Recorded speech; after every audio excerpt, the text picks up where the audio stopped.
咳的实在很严重，实在很难受啊，这时候啊，可以请人家帮忙。我们往后看，在哪里呢？在我们的背部啊，有个肺束。肺束在哪里呢？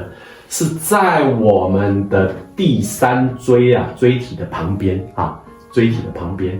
所以啊，其实大家也不用这么精确，正好第三椎旁边，就在脊椎两侧上面啊，附近这样找痛点，这样按。